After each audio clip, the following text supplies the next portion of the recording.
Good morning! Hello, everybody. Hope all is well with you. I was just looking at the sunrise. I can tell that things are changing and the time's going to be changing pretty soon, too. Because I used to leave when it was dark. Now I'm leaving when the sun is already coming up. Which is interesting because I was thinking, oh wow, look, the sunrise. The sun is also coming up at a different spot than it generally is. And so, this time of year, I should say. So, I was thinking, why do we say sunrise and sunset? When clearly we know that the sun is not rising or setting. Like, we are literally spinning around at an angle. So that's interesting. Why do we continue to hold on to something that we know is not true? But it is at the same time, depending on what your perspective is. If you're here, then it looks like the sun is rising, the sun is setting. But if you look at the totality of our solar system, then you know that is not happening. So why do we do that? Why do we hold on to things that we know are not true, or that we find out are different than what we were claiming in the past, before we learn the truth of what's really taking place? Why do we cling to those things? Well, it's quite simple. Because it has meaning. And to replace that means we take away that meaning that we hold dear. And so we choose to live in, I don't know if it's ignorance, because we know that the sun isn't rising or setting. I mean, and looking at the totality of things, we know this. We know for a fact that's not what's going on. But yet we still live by that rule or that understanding. Take away sunrises and sunsets. You take that away, and you take away emotions that are accompanied by that. You take away the beauty that is associated with it. All the romances. Well, I mean, what would you call it? What would you call that? If the sun isn't rising or setting or coming up or going down, what would we call that? Oh my gosh, if you guys have a good one, let me know, because I can't figure out what we would call it. What would we call that? The sun isn't doing anything but staying stationary. So I don't know if we could call it anything. I guess we would have to refer to what the earth is doing in order to have some type of meaning of what's going on, of what's actually going on, since the sun isn't doing anything but staying in one spot. There looks like some drama up here on the left side. All right, so today I wanted to talk about emotions and people who don't feel them, relating to how we are supposed to, not supposed to, but how, yeah, I'm gonna say we're supposed to. Oh no, there's an accident. That's not good. Hope everybody's all right. Anyway, okay, so, yeah, emotions, or people who aren't emotional, and how they're supposed to work through what they need to work through in order to release the emotional injuries that are within them. Because we all have emotional injuries. So how does one, sorry, you're gonna get the sun. How does one process emotions if they generally don't feel emotions? If they're the type who aren't emotional and everything's really like logical, like myself. I'm not an emotional person. I used to be very in tune with feelings and emotions. However, because of the my windshield is like really not clean. I thought they cleaned it at the car wash. I don't know what happened. So let me see. Which one is it? All these buttons and levers. Let me see if I can get a little plane.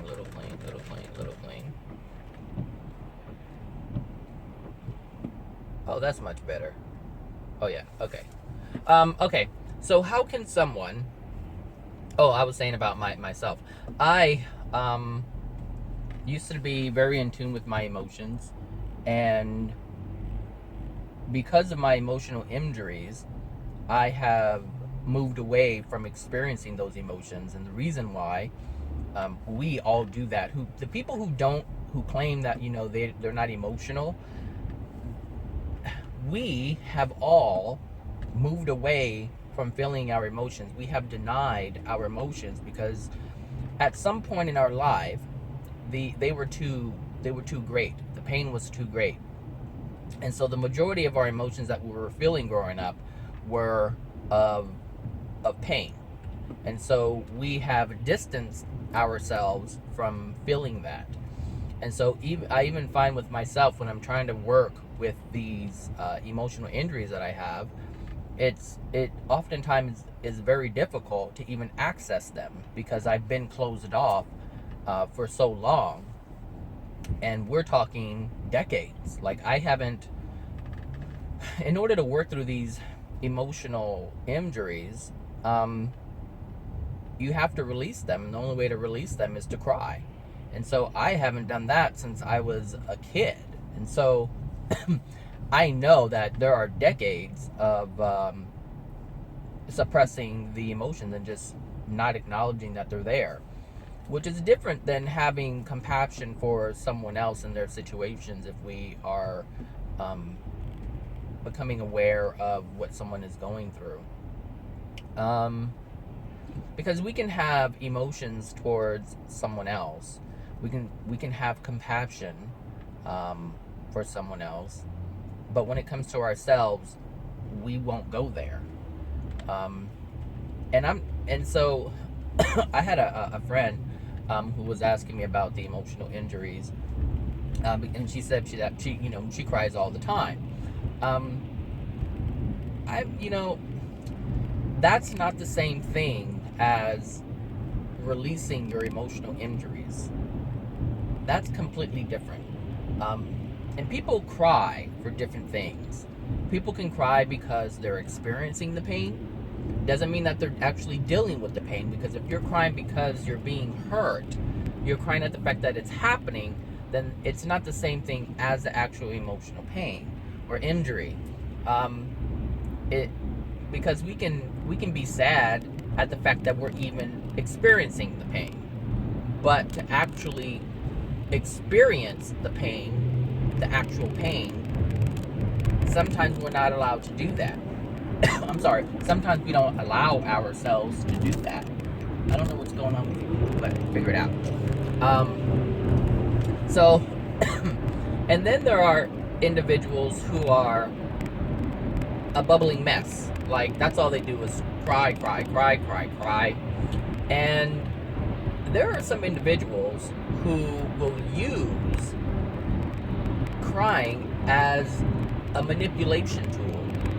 And growing up, I had a friend who was just like this. And I was young. I would just say I was young. And this person was older and was interested in me. And she would always cry. But it was to manipulate me, to get me to come closer, because I wasn't moving in the direction that she wanted me to move in regards to her. And so she would do this to get me to move closer, to comfort her. And that was her way to get me to go in a direction I wasn't willing to go. And I knew she was doing this, which pushed me away even more, because it was she was just being dishonest, is what she was doing. And there's no way I would want to be in a relationship with anybody who is willing to do things that are unloving to me and manipulate me to get what they want. I would never, ever knowingly engage with anyone who comes from this space. But this is done on a regular basis. On a regular basis. Oh my gosh. Yeah. So, so how does one who doesn't really feel emotions process the emotional injuries that are deep within? Well, first, you have to acknowledge, first you have to want it. You have to want it. And you have to want to access these emotions, because the reason why we aren't accessing these emotions is because we don't want to. That's why. We don't want to. And so that's why we're not. It's really that simple. Our will is not to experience them. We can want it on an intellectual level. We can look at the situation and say, okay, I want to fix this. I want to fix myself. But what you feel inside on a deep, deep, deep soul level is, no, you don't. You don't. Which is why you're not. So you have to will it. You have to want this to happen. Then you have to acknowledge that you're in denial of it, because that's the first thing, is you have to say, okay, I want it, but I'm in denial of it. You have to acknowledge that you don't want it first, because once you acknowledge you don't want it, now you're acknowledging that there's a barrier there that you have to work through. Otherwise, you'll keep saying, I'm not an emotional person, I'm not an emotional person. And you'll never get it like that, because you're telling yourself, you're using it as an excuse or a tool to not go there. This is the excuse that you're using. This is an excuse that I use. I'm not an emotional person, I'm not an emotional person. Now, so once you acknowledge that you are in denial and you are not truly wanting to access this, then you can ask for help. Most people will pray. They'll say, help me find the will. That's a prayer that I hear from people. I ask God to help me do this. Well, give me the will to do this. Give me the strength to do this. Well, those are prayers that God can't even answer. Because in order for God to answer that kind of prayer, then that means that God would have to do something that's unloving. And God won't do that. The creator of all things will not do that, will not engage in anything that is unloving. What do I mean by that?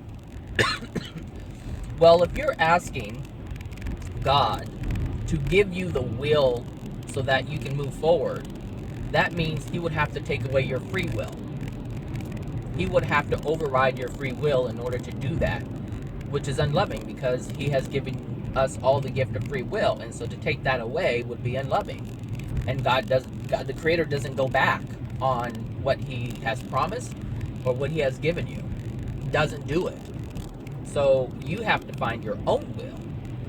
You have to find your own will. That's why you have free will, to make that choice. However, prayers that are answered are prayers like, please show me why I'm denying this. Please show me why I'm denying this. Now these are things that God can answer, because it's not going against anything that he has given you. It's not outside of love. If you ask a question and you want an answer, the answers can come to you. That's not a problem.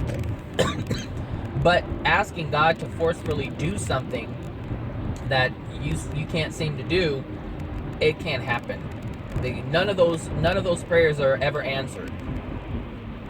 They just can't be, because it's outside of love. It goes against our free will.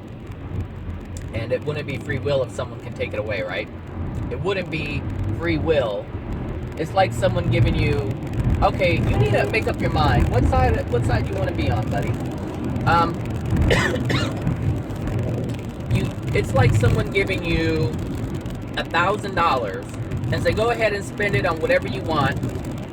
And then you're like, okay, I want to buy this. And you're like, no, you can't buy that. And they're like, okay, I want this then. No, you can't have that either. Buy something else. That's what that means. And so when you ask for God to do things like that, it can't happen. So if you know, this is why we have drug addicts, because it's put before them and they have the free will choice to choose whether or not they want to engage in it. I don't think there are many people who are not aware that drugs are bad, but they make the free will choice because there's some benefits that they're looking for that override the dangers of it. It's all free will. We're able to make decisions that are beneficial to us or destructive to ourselves. So, you know, it is what it is. But going back to the emotion thing, you do have to acknowledge that you are in denial. If you are claiming that you don't, you're not emotional like other people, it's the only way it's gonna work. It can't work any other way.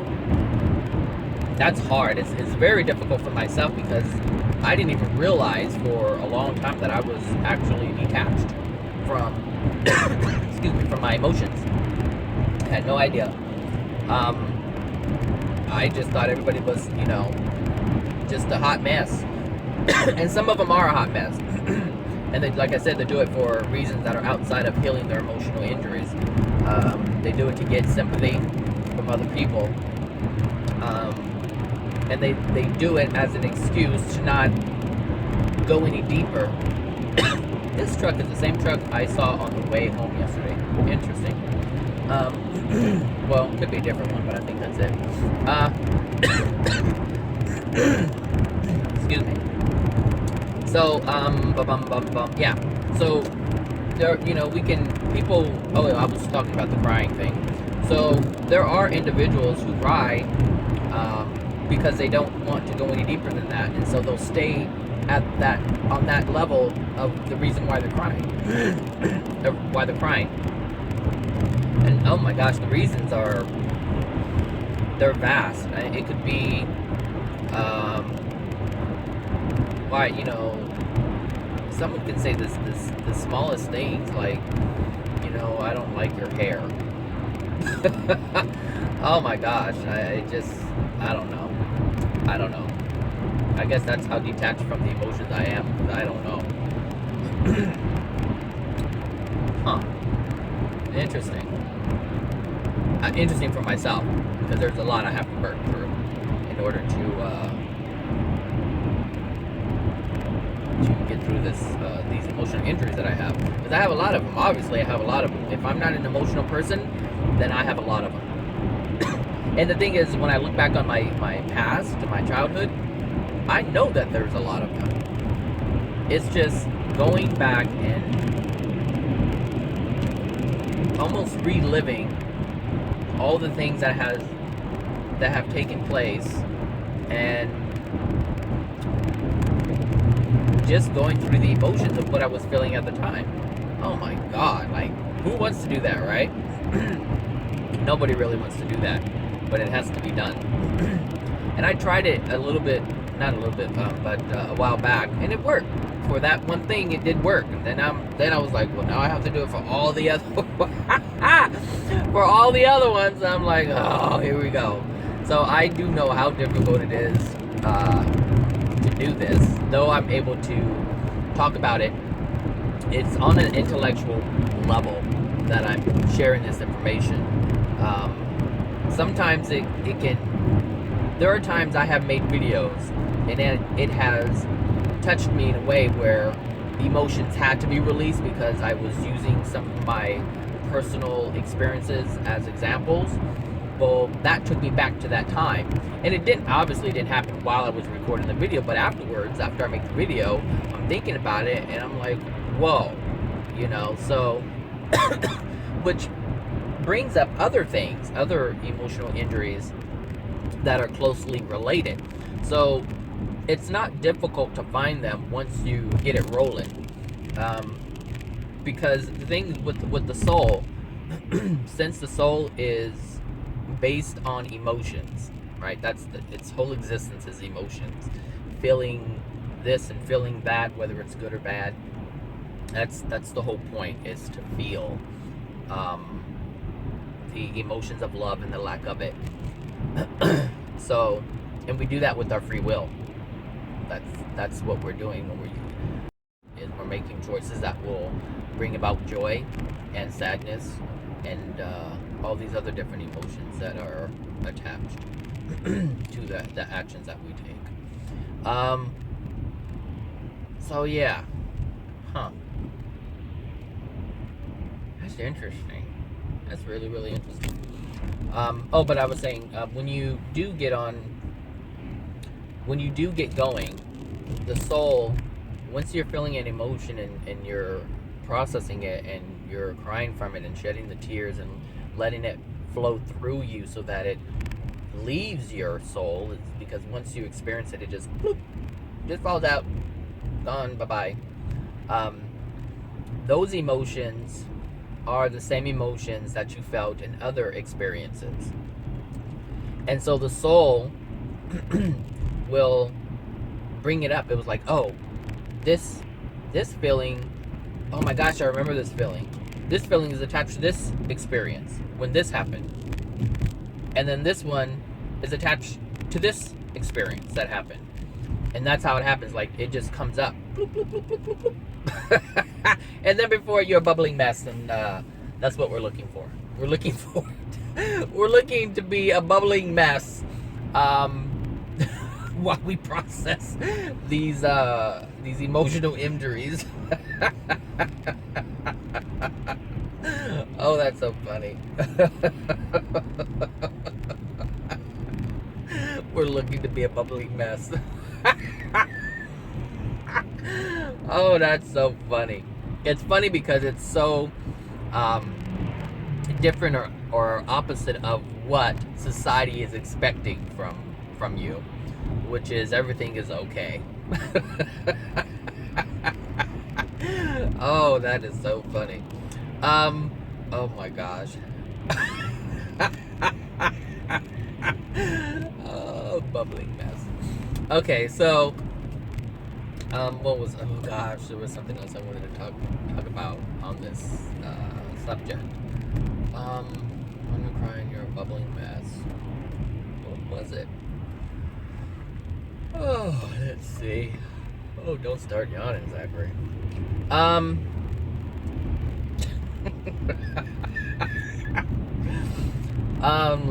Let's see. Emotions, feeling it. I don't know. Maybe that's it. So yeah, just let it flow. Oh, it was the soul. Oh, that's the subconscious. So the reason why. So I wanted to talk about the subconscious because it's tied to the soul. We really don't have a subconscious. We don't have a subconscious. We don't have an ego. We don't have any of these things. These things are all creations of man that allows man to understand certain things. Because like I said in a previous video, we need categories and labels in order to understand. And if we don't have these categories and labels, then we can't focus on one thing and work through it. So that's what that's why we get all these labels. But we really don't have a subconscious. We hear it and it makes sense when we say it because we've understood what it means and how it's applied to us. But like, we have that understanding about what it is because we created it in order to understand ourselves better. But we've picked ourselves apart so much, and we have all these different aspects of ourselves, and there's only one aspect. It's just our soul and our emotions. But the subconscious doesn't really exist. So like I was saying, when you do access these emotional injuries and you're processing it and you're shedding the tears in order to let the emotion run through you, all these other things will come up. Well, we call it the subconscious. We'll say, hey, it's all this stuff within the subconscious. But all of these experiences, these memories, these emotions that are tied to them, they are simply within your soul but suppressed. That's what your subconscious is basically everything that you don't want to acknowledge that brings about pain. It's just suppressed. All of your learnings, all of that stuff is just suppressed. That's what it is. So there really isn't a subconscious. But I mean, even in hypnosis, Dolores Cannon, who said that, you know, when she has a client in trance and she's able to ask the subconscious to come forward, at that time when she was first starting this, that's what she called it, because she didn't know what else to call it. The subconscious. There wasn't any higher self. That wasn't even a definition that was created. But so she called it the subconscious. But then she would add an addendum to that and say, it's not the subconscious that the psychiatrist defined. She calls that the childlike area of the mind. She referred to the subconscious as the person's higher self. Now that's even a term, she uses it, but it's not, and it's not even the higher self, because there is no higher self. It's just you.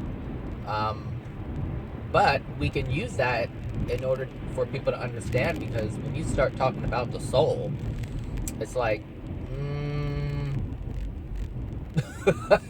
if someone doesn't know, if you're talking to someone and they don't know anything about the soul, then how can you talk about the soul?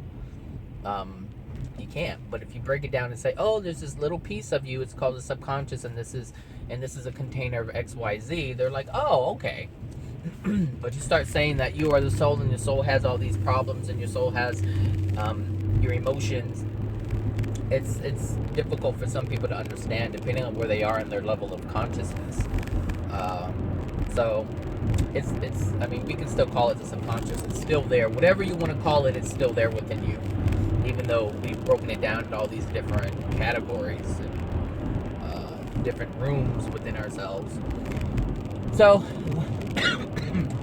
anyway, I think that's enough. I hope all is well, or I hope everything goes well for your week. I didn't have my coffee this morning, and but I'm not sure that would have made any difference. I'm late today. Huh. I think I left the house on time, but it looks like I'm late because there's a lot of traffic. So, yeah.